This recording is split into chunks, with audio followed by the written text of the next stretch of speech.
everyone, welcome back to Yin Yoga Foundations. This is class 3 of 5. If you are just coming to us now for the first time, I highly recommend you do classes 1 and 2 just before you get to class 3, unless you're already familiar with Yin, and then by all means join us. Today we're going to focus a bit more on opening up the hips, but we're also going to open up get into our upper body. There are a couple of new poses, and I'm also going to be talking way less than I did in the first 2 videos because I think that you have a basic understanding now. I'm still going to give you modifications for the new poses. But this is one of the reasons why I recommend going back to class 1 and 2 if you haven't already, just so that you know how to modify the poses that we've done this far. If you have certain injuries or limitations in your body that you will need to support. Okay, so let's get started. I'd like you to find a comfortable landing place here. And I should say, if you haven't gathered your props, then please pause the video and do that first before you get into your comfortable position. Once you're here, whether it be sitting up or lying down, I'd like you to close your eyes if you feel comfortable doing so. If not, you can just soften your gaze and start to focus on your breath. Taking slow, deep breaths. And when you breathe in, try to breathe into your belly, if possible. You might be running from work or some other like chores that still have you sort of up in that high vibration yang energy, and we're just going to try to slow it all down. So as you can, breathing in, and as you breathe out, we're going to do what we call an Ujjayi Breath, and that is a breath that sounds like the ocean, so it's kind of restricting a little bit in the back of your throat, and it's going to make an ocean sound as it comes out. So it's kind of like a little bit of a forced push. So when you're breathing in to your belly and out, you want it to sound like the ocean, and your navel is coming into your spine as you slowly push that out.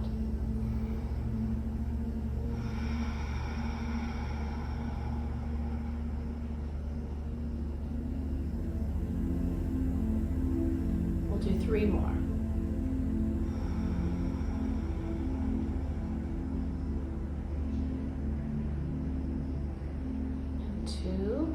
Keisha, if your eyes are open, let me see if it's beautiful kitty. And last one.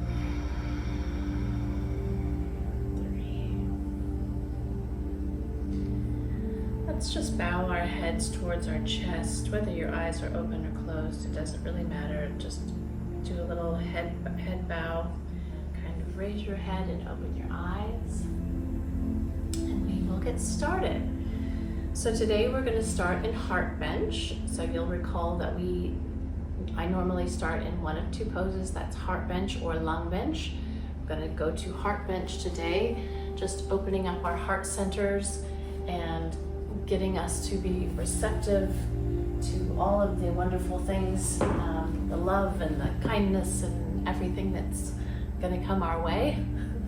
Just believe that it is. So I'm going to do mine on blocks today. If you don't have blocks, once again, you know that you can do this with a rolled up towel and a pillow. So a pillow for where your head goes, or 2 pillows, and a nice firm rolled up towel for where this is going to go between your heart space. And we're just going to slowly come around and plant our feet on the mat, grounding our feet, and we're going to roll back using our hands to guide this. It's going to go, if you recall, in between our shoulder blades, about 2 inches. It's the bottom of the block, or the towel, the firm the firmness of the towel should be about 2 inches below your shoulder blades, or if you're wearing a bra, right about the bottom of your bra strap. Just slowly get into this, and if you do have blocks, or if you're trying this with blocks for the first time, you'll notice a marked difference in the tension that puts in the connective tissue in that area. It's a lot more than a towel can do. So now, once in this pose, remember that you can either have your knees bent, you can have your feet as wide as your mat and your knees resting on each other, or if it's okay for your lower back, you can have your legs out and just relaxed. Have your hands relaxed, palms open, and take a deep breath in, and we'll be here for 3 minutes.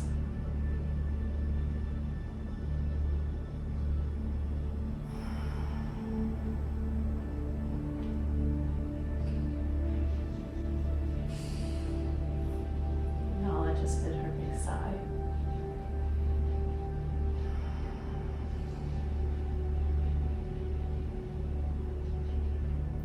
If you've ever tuned into yoga with Adrienne, who is wonderful and one of my all-time favorite yoga teachers in the world, she does free yoga on YouTube, and I love her so much. But she has a dog named Benji who does yoga with her almost every time, and he's gorgeous. And so Nala is similar in that she loves yoga, and she usually loves to hang out.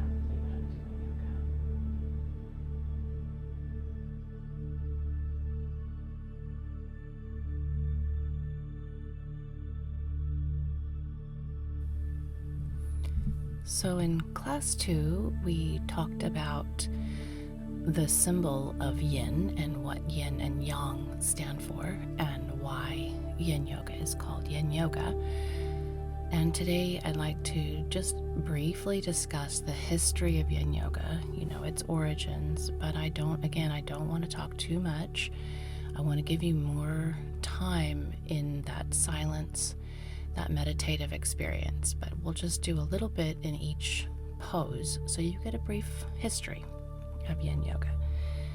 So yin yoga is a relatively recent form of yoga, and it's evolved through a combination of different philosophies, geographies, and practices. Its philosophical roots stretch back thousands of years, derived from similar beliefs in ancient Chinese and Hindu cultures, while the structural aspects developed more recently.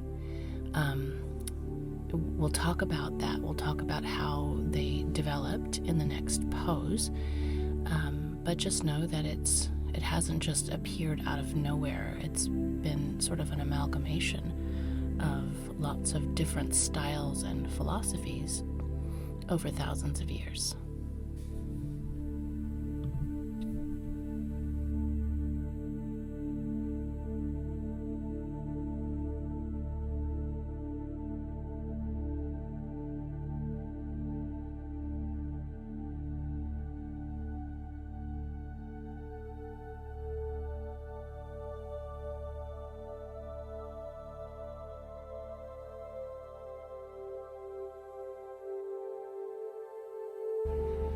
Take one deep breath in here, like Nala just did. And a deep breath out. And before you move, decide whether you're going to grab your mat and slowly use your elbows to lift yourself up, or if you're going to roll off. I'm going to roll off, so first I'm going to plant my feet. I'm going to shift my hips, and then I'm going to use my hands to sort of roll off into the side. Great. Okay. Nala is really enjoying this today. It's one of our rare California stormy days, Southern California stormy days, I should say, and it's a perfect yin day, I think.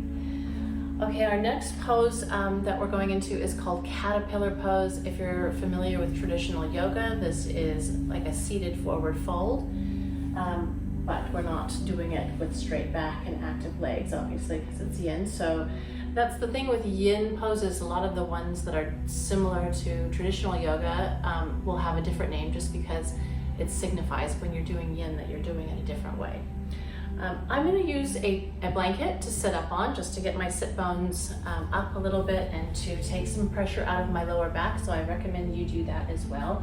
This is a new pose for us in this series.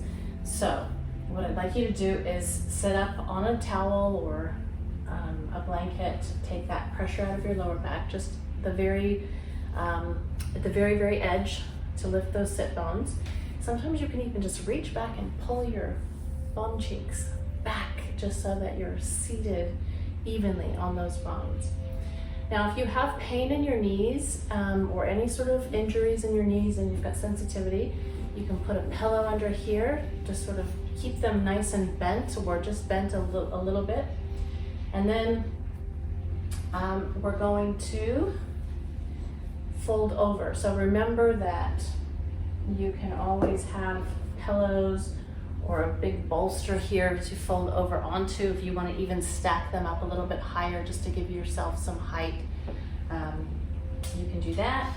You can go further and put a block here to rest your head on. We just remember we don't want pain, but we want to reach a point where we're at an appropriate edge where we feel some tension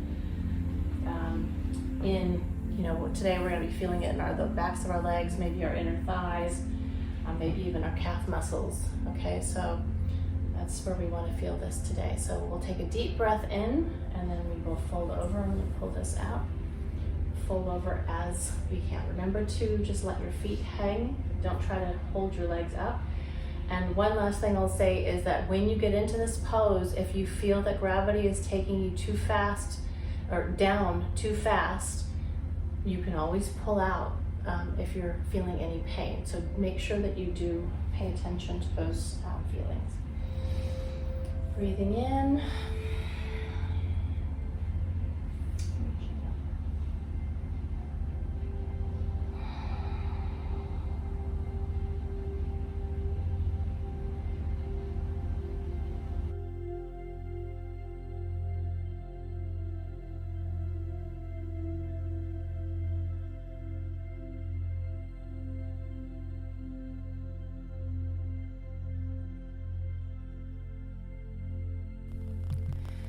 So the ancient roots of Yin Yoga, as we said, come from Chinese and Indian cultures, and these ancient cultures shared overlapping belief systems in several different areas. So both cultures believed in a system of energies that travel through pathways in the body.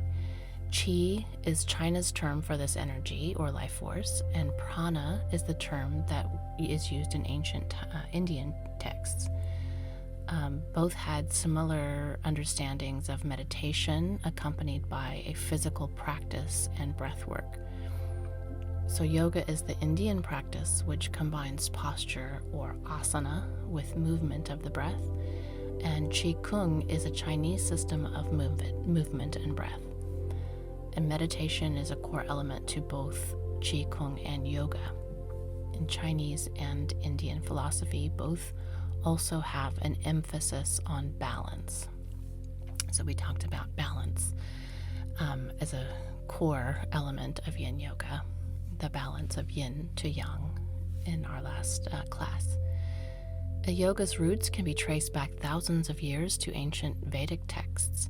The Upanishads are a set of texts which provide early glimpses of the practice, while the Yoga Sutras by Patanjali built on previous texts to provide a more comprehensive exploration of yoga as it's known today.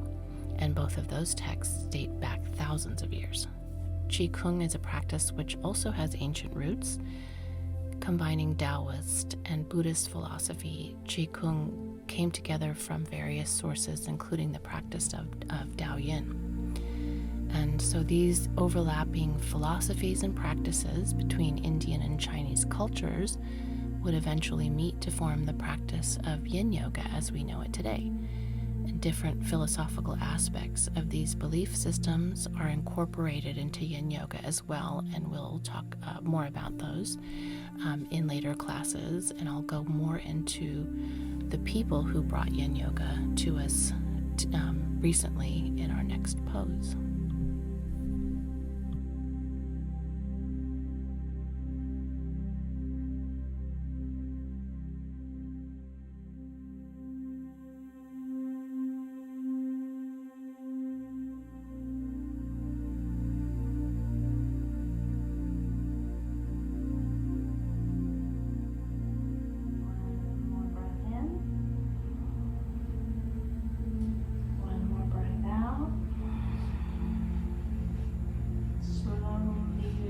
Yourself up to sitting. Use your hands to bend your knees and plant your feet on the mat, and just rest here, or you can always go back on your hands and just gently windshield wiper this out. Okay, now here's one that we've done before. We're going to do half butterfly.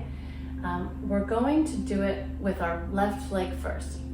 You can choose any leg, but I'm going to do with my left leg first just because I'm on this side of the mat. And I'm going to, so if I'm started out facing this way, I'm going to turn slightly, just slightly on an angle, so that I can bring my right foot sort of into my pelvic bone area.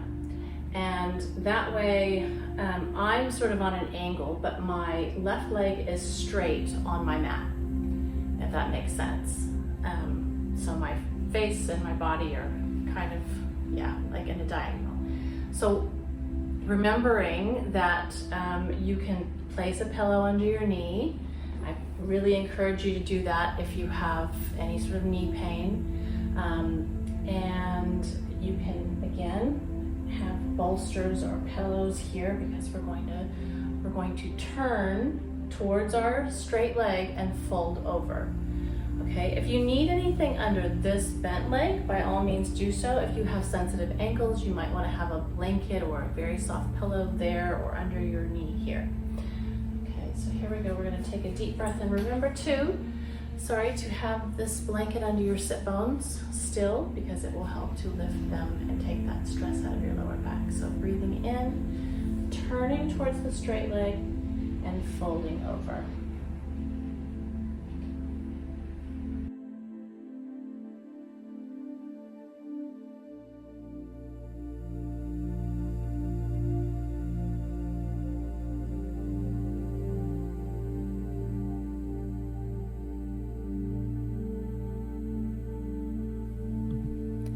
So the story of Yin Yoga in modern times begins with a man named Polly Zink, who had been a long-time student of Kung Fu.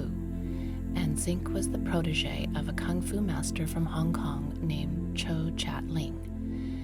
Yoga and Qi Kung were incorporated into Zink's training as a supplement to his broader study of martial arts and Kung Fu. And through the synergy of yoga and Qi Kung came Taoist Yoga, which Zink began teaching and practicing. So Taoist Yoga was very similar to Qi Kung, but was able to draw greater interest due to the popularity of yoga at the time. In the late 1980s is what we're talking about. So Polly Zink was leading classes back then for Taoist Yoga when a student named Paul Grilly began attending. And Zink would cover a combination of martial arts and yoga with both yin and yang elements incorporated into his classes. Postures done on the floor were considered yin, while postures standing with more movement were considered yang. And poses were held for 5 to 10 minutes at a time, but they spent nearly 2 hours on floor postures before standing up and moving into more yang style movements.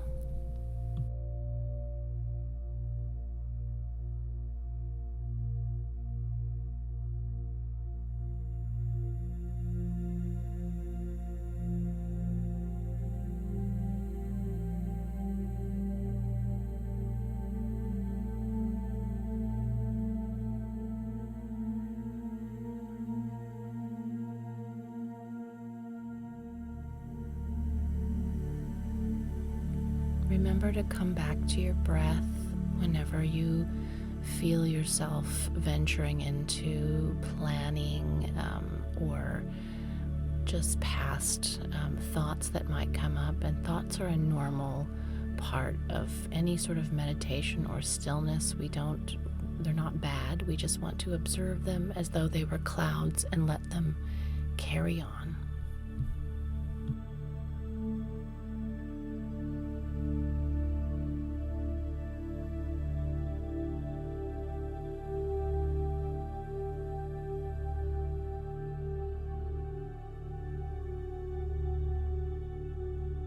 One more deep breath in. And deep breath out. Slowly roll yourself up. You can take your pillow out from under your knee if you have one. And before we get into the other side of half butterfly, we're going to take a sort of a lower back, upper body. We're going to lower back break, upper body stretch. So I'd like you to very carefully and slowly with intention get into a tabletop position. And so where your shoulders are stacked over your wrists and your knees are stacked under your hips, and you can either have your toes curled under or just pointed. It's up to you. I like to point my toes curl my toes, just gives my toes a little extra stretch. And this is called melting heart pose. In traditional yoga, it's puppy pose basically. So it's a downward facing dog, but with your knees on the ground. And so our aim is we're going to, now first of all, before I go into this, I'm going to let you know that you might want a blanket under your knees. And if that's the case, just take a thin blanket, just place it there, just in case you're on a hard surface and your knees are sensitive. Okay, and then we're going to just walk our hands out to the point where we start to feel this stretch between our shoulder blades, and our bums are sort of just kind of, our hips are aiming up to the sky. And you'll feel that release in your lower back, and you'll feel your upper body just start to melt. So that's the goal, as we're melting down. And you can have your forearms rest if you like, kind of like child's pose, except we're not going back on our heels. And the end pose is gonna be something like this. So you can either have your head on the mat, or you can have your head on a pillow. It can get a little bit intense, so you want to be able to brace yourself or get the things that you need to sort of keep yourself comfy for these 3 minutes. The stretch is going to be in your shoulder blades and upper back, and the backs of your hips and lower back. Okay, so here we are for 3 minutes. I think this is quite good for me to have a pillow under here.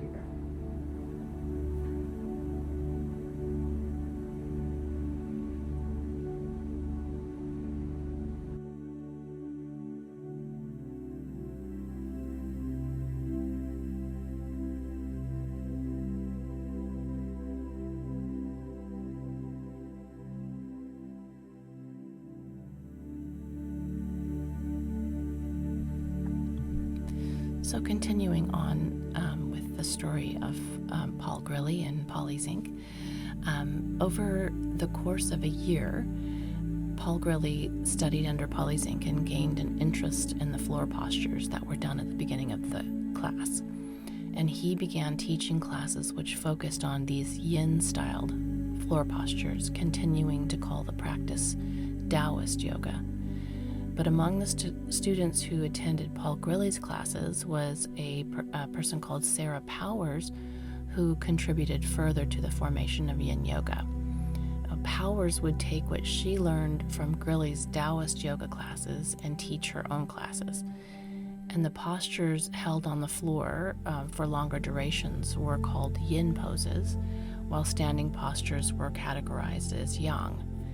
And as classes began to focus solely on the yin-styled postures, the name Yin Yoga emerged as its own practice.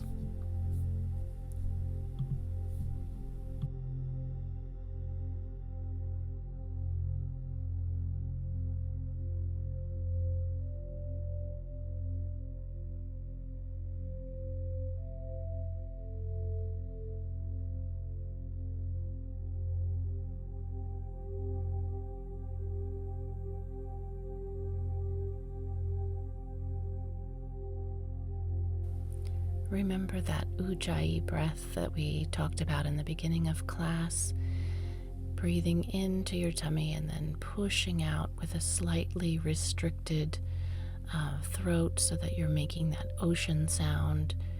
I find it comforting, and just otherwise you can say, I am breathing in, I am breathing out.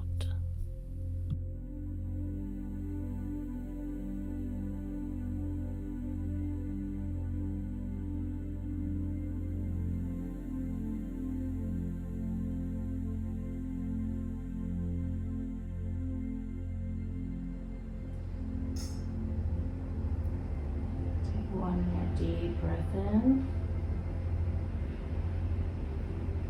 and a deep breath out. Now, if you're like me and you had to pull out of this a little bit because it got too intense, that's good. I always say, please don't try to stay in a pose if it's too intense. This can be. So get into a position now where your elbows are on the mat, then slowly walk yourself back up. You can either stop here at all fours and sit back on your heels, however you need to do it, but do it nice and slow. Okay, so that would have been a nice big stretch in the back of your arms. So it might not have been even in both arms either. Just pay attention to where you're feeling these stretches the most. Because if you're, like for me, I felt it more in my right arm than my left. And that just tells me this side's a little bit tighter, so I'm gonna work maybe a little bit more on loosening that side up. So now we're gonna get into the other half of our half butterfly. So whatever leg you had straight before, we're going to do the opposite. I'm just moving to the other side of my mat. I'm still going to use my blanket to sit up on. Remember to keep moving slowly and intentionally. So we're going to have for me it's my right leg parallel to the mat, and my bent leg, my left leg, is going to come in towards my pubic bone. My body is going to turn towards my straight leg, and I quite liked the pillow under my knee because it also gave me a little resting place for my forearms, so I'm going to do that again today. I'm a little bit tighter today than I normally am, so this is nice for me. And that's something that is really important too, that some days you are going to feel different than you do other days. Some days your whole body might be tighter than normal, and that could be for any number of reasons. It can be due to emotional stress, it can just be due to the weather, or just something that maybe you've worked out too hard and you're just tight. So that's fine. It's mostly about paying attention to those things and maybe kind of going, oh, well, this is a little bit tighter today, I wonder why, and then maybe trying to get to the cause of that.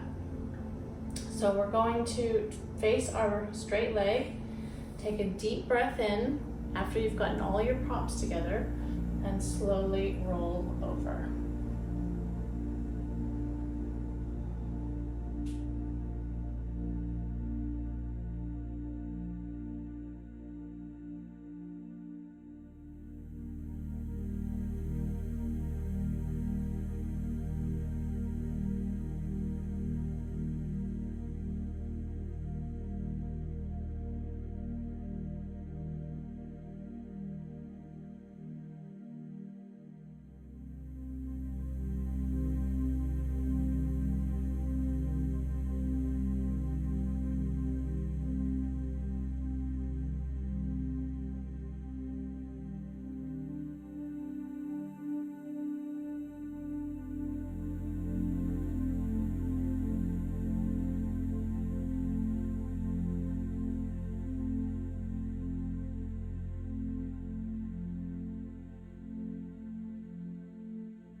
Yin Yoga continues to evolve, just like, so many forms of yoga have, with different students of different teachers taking on different interests and what what they want to focus on. And so you might now see things like Yin Yasa, which is going back to, I think, a combination of the Yin poses as and the Yang poses in one class. So for this class, I just and for my teaching of Yin, I stick to a very basic beginner form of Yin Yoga that doesn't go into if you Google some of the early Paul Grilly and Polly Zink videos, you'll see some really crazy poses that are inspired by martial arts. I mean, they look like martial arts masters, and that to me is not where I'm at, and I don't think I'll ever be able to be there physically. So I just stick to what I know and what's helped me.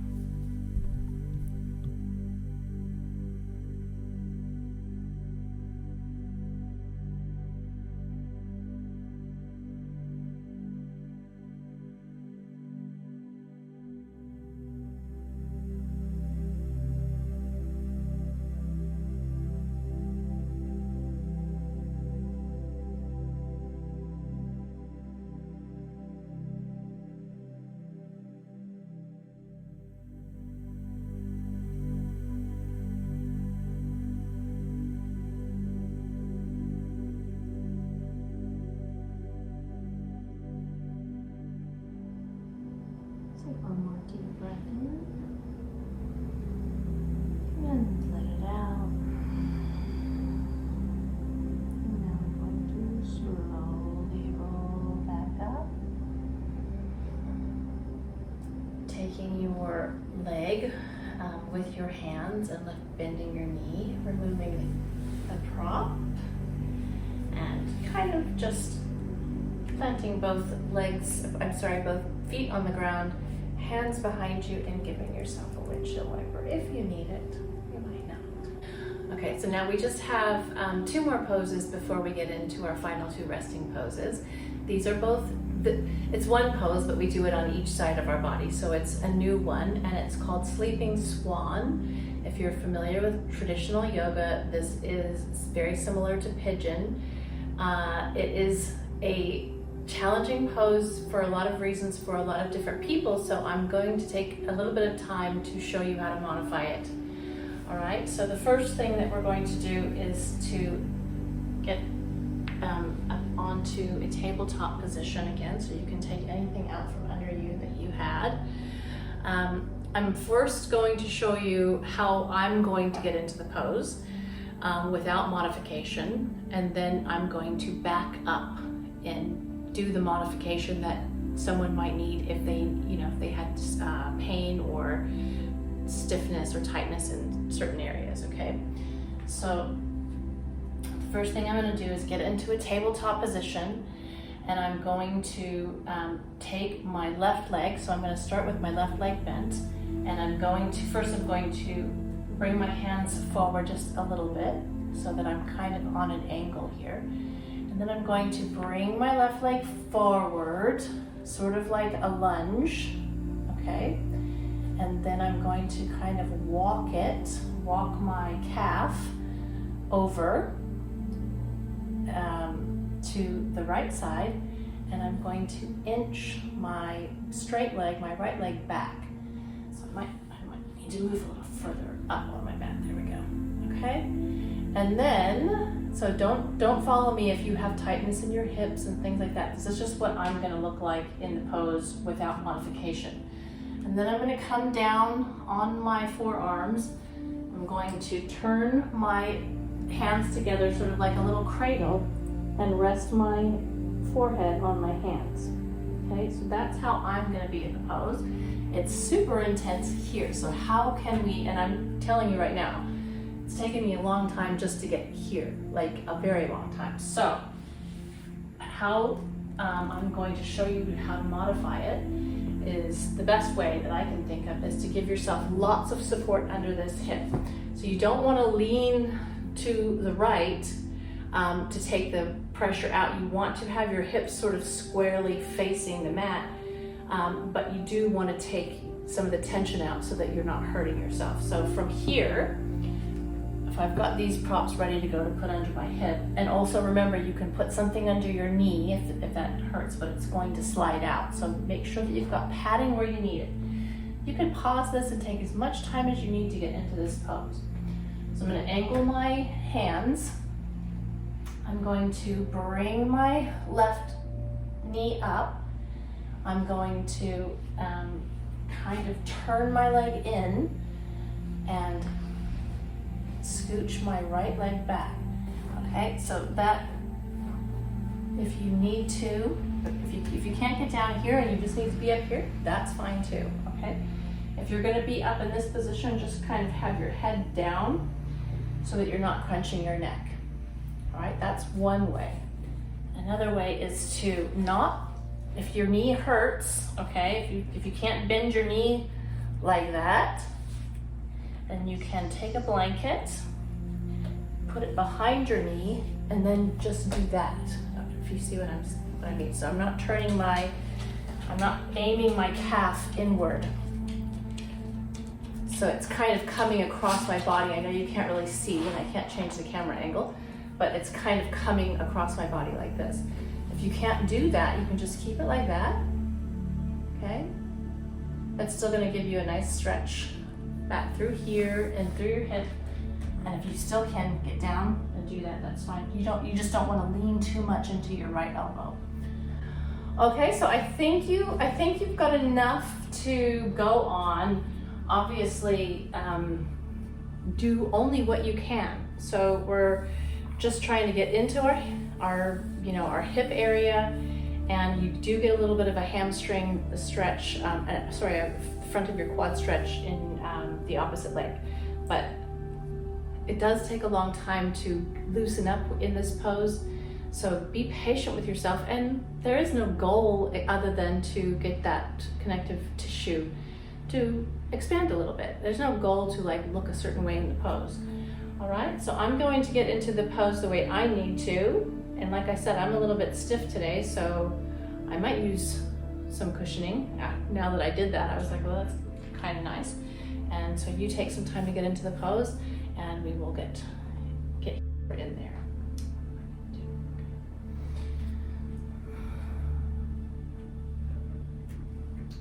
So I think I am going to give myself a little bit of a cushion. Might be nice to like lay on a cushion. That's what I'm gonna do today. Just sort of give myself a little bit of a snuggle, and maybe, yes. Okay, 3 minutes.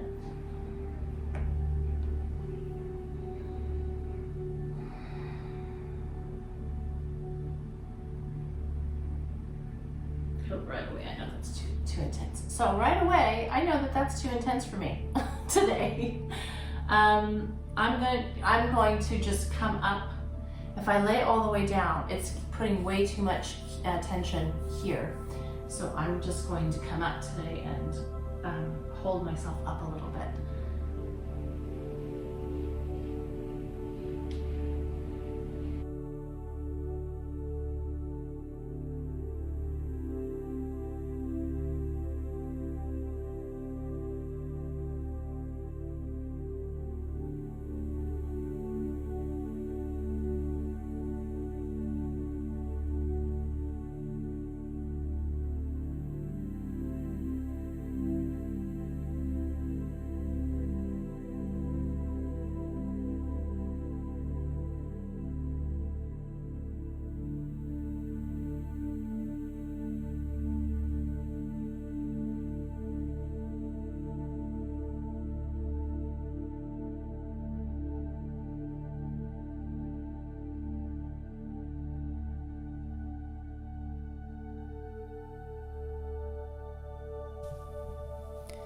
Start to deepen your breath here, and again, know that if you are experiencing any pain whatsoever, that you need to pull out of this pose or pull up to a more comfortable space within the pose.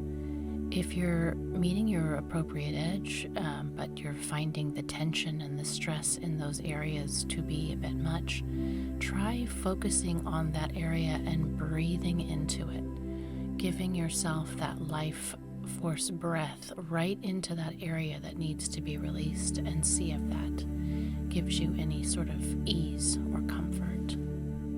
Otherwise, I am breathing in, I am breathing out.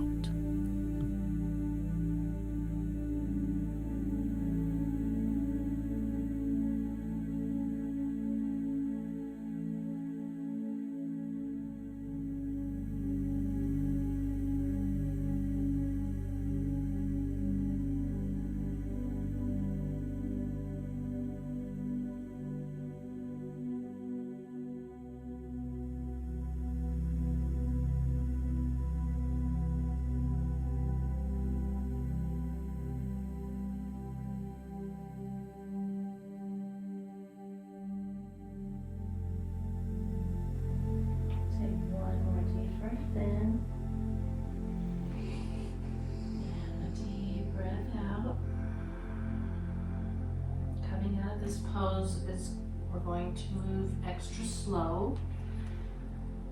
Just kind of push your hands up so that your wrists are sort of under your shoulders. And then if your leg is straight behind you like this, flex your toe and push yourself up a little bit, like inchworming it up so that you're closer to your bent leg. And then you can slowly bend your leg to where you're back to tabletop. And then just come back and sit on your heels if you can sit on your heels, if that's available to you. If not, then you can just come and sit however you can, just to give yourself a little bit of a counter stretch for a second. But we're gonna go right into our other leg. So, I know that this one is a challenge. I have, like I said, it took me a long time to really find any sort of joy in this pose. But I really do like it now, and I look forward to it because I get probably the most out of this one, to be honest, from all of the yin poses. And there are only about 20 yin poses, by the way. We won't get to all of them with this 5-part series. All right, if you're ready to move, we're gonna get to this other side. Here we go. So we're gonna start in tabletop, okay? And then just kind of bring your hands out on an angle a little bit. Now, okay, so this time our right leg is going to come up, okay? So remembering that if this is enough, you know, just a stretch with your right leg kind of tucked under you like that, that's totally fine. Otherwise, you're going to bring, kind of inch that leg this way as far as it goes, and we're going to inch your left leg, which is straight, back, okay? From here, make sure that you have your props handy so you can kind of, you can't see it, but I've got a blanket under my hip here to sort of prop it up a little bit. And then from there, if I need more of a stretch, I can inchworm my legs out that way and this way if I need to, okay? Again, let me emphasize though, if you need to just be here or here, okay, that's totally fine. And if you're here, you'll probably want to stick a pillow between your legs like this so that you have something to rest on, okay? And don't forget that you might want to have blocks here, something to prop your head up onto, or you can just use your forearms. All right, so I'll let you get into this how you need to. Don't be afraid to pull out as soon as you get into it, like I did for the last side. If it was too intense, back up until you find your appropriate edge and zero pain.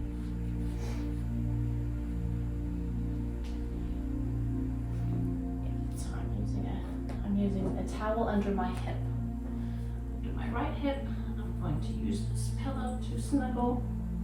And I'm gonna start out on up a little bit on my forearms, and then if gravity wants to pull me down, and I feel like that's okay, then at least I have somewhere to go.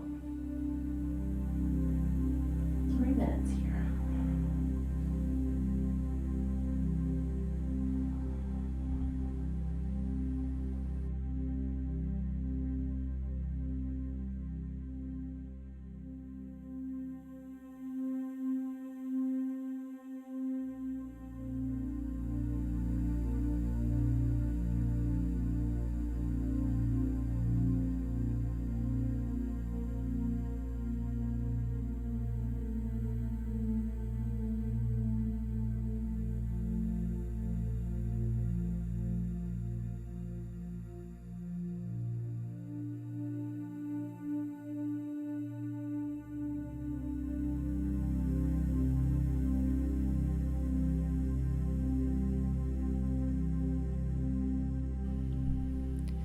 So when Sarah Powers started teaching in Paul Grilly's style of Taoist Yoga, she incorporated Buddhist psychology, which primarily is about self-knowledge, finding out more about who you are, understanding your decisions, actions, thoughts, feelings, etc.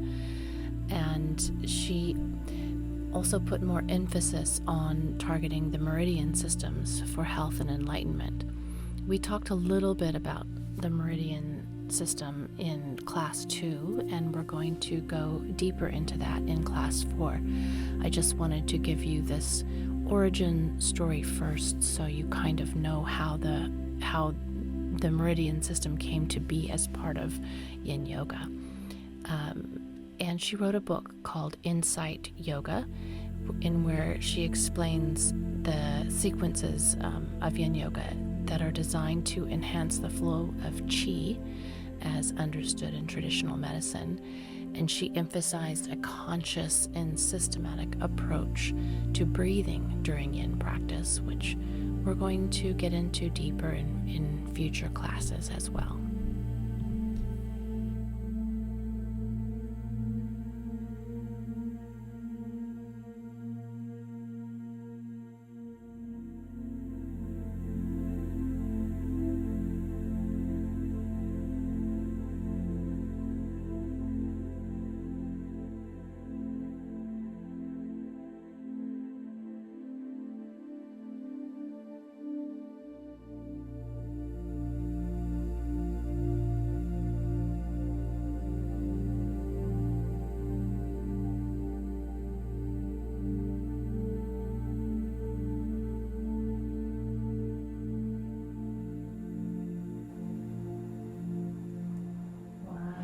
Deep breath in, and one more deep breath out, and slowly come up. If you had a pillow, you can move that to the side, remembering to inch your straight leg using your toes closer to the bent leg, and then go slowly into tabletop. And let's just quickly go into a child's pose. If you've got that available to you, if it's not going to hurt your knees, knees out as wide as the mat, toes together, and you can just gently sit back and give yourself a little bit of a stretch there for a second. That's okay. All right, so those are our main intense stretches. So the last two poses that we have are restorative and of course Shavasana, so please make sure that you stay for that, because I'll always emphasize how important Shavasana is. It's the glue, it makes everything set. Everything that you've just done, it sets it, gives your body that memory that it's able to do these things, and that when you go into these poses again, you will relax a lot quicker and it'll be easier. That's what Shavasana, amongst many other things that it does for you. But before we get into that, we're going to do what is called a reclining butterfly. In traditional yoga, it's Supta Baddha Konasana. So we're going to start sitting up. You don't need to have a blanket under your sit bones, because we're going to be lying down in this position. Now there are two ways to get into this. You can start sitting up and you can lower yourself down, which I'm going to show you, or you can do it from a lying down position already. So I'm starting sitting up because it's easier for me to get my feet, my heels close to my pelvic bone area. And so from here, I'm going to just go back onto my elbows and then slowly all the way down into a lying down position. Of course, if it's easier for you, and for a lot of people it might be, just to get into a lying down position and then bring your heels together, you go right ahead. If this is too much here on your lower back and your hips, then do get some props and cushion yourself on either side.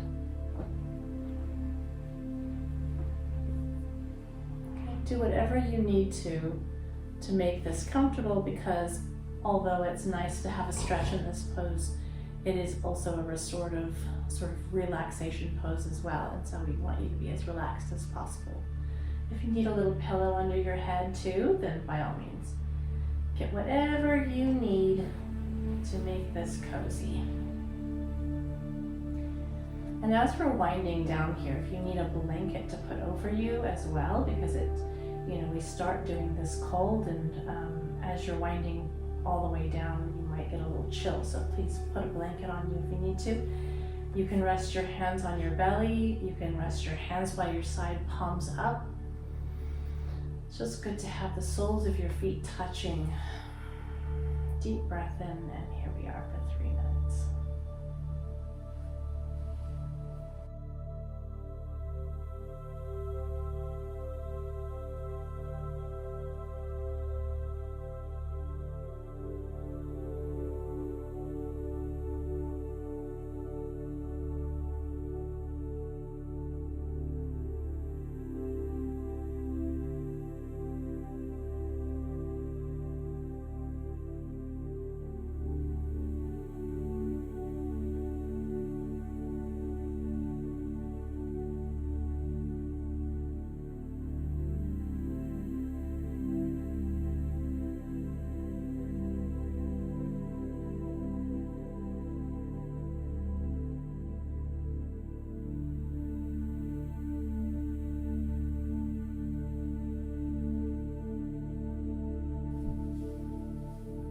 Start to think about relaxing your facial muscles, relaxing any part of you that you feel is holding on physically or even mentally. If you're holding on to things mentally, or you have been going back to certain thoughts throughout this practice, see if you can just let one of them go, just for the final few minutes that we have here together. See if you can just set it aside and focus on your breath.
Take a deep breath in, and if you can, try to keep your eyes closed as you transition from this pose to Shavasana, but take your hands and bring your knees together so that your feet are grounded on the mat, and then just kind of inch yourself into position so that you can stretch out fully on your mat. I am keeping my eyes closed, but I'm also going to reach for some things that I want to make my Shavasana more comfortable. I'm going to put a pillow under my knees. If you have socks nearby, you might want to just kind of slip them over your feet, because it's pretty chilly here where I am. I don't know how it is where you are. And I'm going to take this heavy blanket, put it over my hip area, since we did so much work there, and that just gives that nice weighted blanket feeling letting my body know it's time to chill out. My legs are going to just splay open however they want to. I'm going to tuck my wings of my shoulder blades in by pushing down on my elbows. You could always have a pillow. I'm going to take this thin blanket and pop this under my head. Just extra comfort.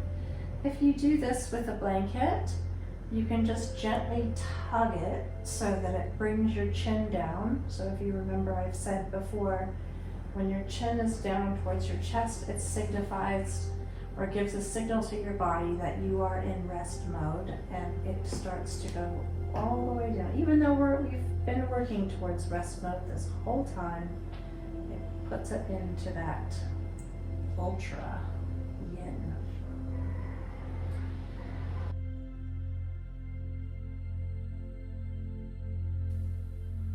So as you go into your Shavasana, make sure that you are in a very comfortable position. Let your forehead relax, your jaw relax, relax your tongue and your mouth. You maybe even want to part your lips just to get that full facial relaxation. And then see if you can meld yourself into one with the ground beneath you and focus on your breath.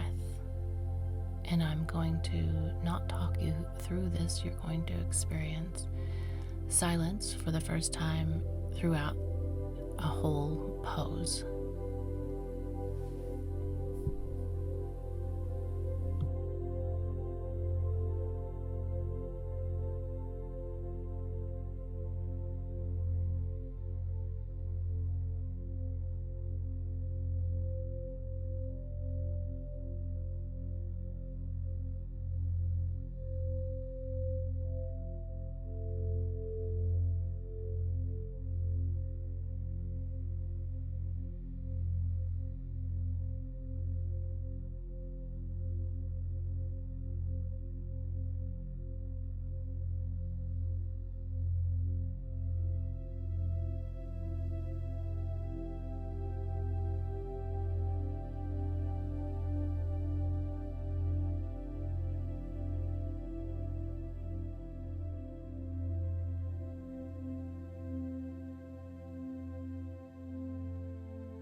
If you need more time in Shavasana, as always, I encourage you to take as much time as you need here. But if you are ready to move, then you can start to wiggle your fingers and your toes. Move your props off of you if you have them, but take a nice full body stretch, reaching your hands up behind you, above your head, and stretching your toes. And then bending your knees, plant your feet on the ground, and shift your hips slightly so that you can roll into a fetal position. Take a nice breath here. And now if you are moving up, we're going to move up slowly using our arms. Keep your eyes closed if you like. I'm going to open my eyes just to get my bearings. Often I come up and then I end up crooked on the mat. I'm going to sit up on a block. And if you are sitting up, or even if you're still lying down in Shavasana, you can bring your hands together at your heart. Bow your head to your hands. And give yourself a great big thank you. Thank yourself for allowing this time that is so needed to happen for you. And I would like to thank you as well. I thank you from the bottom of my heart for joining me today and for sharing your energy and your space with me. And I hope I see you again for class 4. Namaste.